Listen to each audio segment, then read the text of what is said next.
ചില റെസിപ്പികൾ അങ്ങനെയാ, നമ്മൾ അറിയാതെ തന്നെ സേവ് ചെയ്തു പോവും. അതുപോലൊരു റെസിപ്പി തരട്ടെ. അവ കഴുകി വൃത്തിയാക്കി 1 കിലോയോളം ചിക്കൻ പീസസ് ഒരു ബൗളിലേക്ക് ഇട്ട് 1/2 ടീസ്പൂൺ മഞ്ഞൾപ്പൊടി, 1 ടേബിൾ സ്പൂൺ കാശ്മീരി മുളക് പൊടി, 1/2 ടീസ്പൂൺ ഉപ്പും ചേർത്ത് കൈവച്ച് നന്നായി കുഴച്ച് റെസ്റ്റ് ചെയ്യാനായിട്ട് അടച്ച് മാറ്റി വയ്ക്കാം.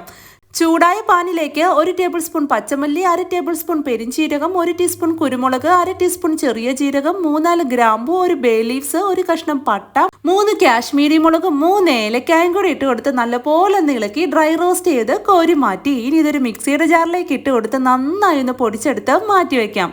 പാനിലേക്ക് കുറച്ച് എണ്ണ ഒഴിച്ചു കൊടുത്ത് ചൂടാവുമ്പോൾ സ്ലൈസ് ചെയ്തെടുത്ത ഒരു സവോള, 2 പച്ചമുളക്, കുറച്ച് കറിവേപ്പിലയും ഇട്ട് കൊടുത്ത് ഇളക്കി വഴറ്റി. ഇതൊന്ന് വഴഞ്ഞു വന്നാൽ നമ്മൾ ആദ്യം മാരിനേറ്റ് ചെയ്ത് വെച്ചിരുന്ന ചിക്കനും ചേർത്ത് കൊടുത്ത് നന്നായി ഒന്ന് ഇളക്കി യോജിപ്പിച്ച് മൂടി വെച്ചൊരു 10 മിനിറ്റ് കുക്ക് ചെയ്തതിന് ശേഷം മൂടി തുറന്ന് പൊടിച്ചു വെച്ച മസാലയും ചേർത്ത് ഈ മസാലയിലേക്ക് ചിക്കൻ നല്ലപോലെ ഇളക്കി മിക്സ് ചെയ്ത് മൂടി വെച്ചൊരു 15 മിനിറ്റ് കൂടെ കുക്ക് ചെയ്തതിന് ശേഷം തുറന്ന് വെച്ച് ഒരു 2-3 മിനിറ്റ് കൂടെ ഇളക്കി കൊടുത്ത് ഗ്രേവിയൊക്കെ ഡ്രൈ ആക്കി കുക്ക് ചെയ്തെടുത്താൽ നല്ല പൊരി ചിക്കൻ റോസ്റ്റ് റെഡി. അപ്പൊ എങ്ങനെ ഇപ്പൊ തന്നെ സേവ് ആക്കല്ലേ? അപ്പൊ ഇതേപോലെയുള്ള ഈസി ആൻഡ് ടേസ്റ്റി റെസിപ്പീസിന് ഈ പേജ് ഒന്ന് ഫോളോ ചെയ്യാനും ലൈക്ക് ചെയ്യാനും മറക്കല്ലേ. അപ്പോൾ ഓക്കെ, ബൈ.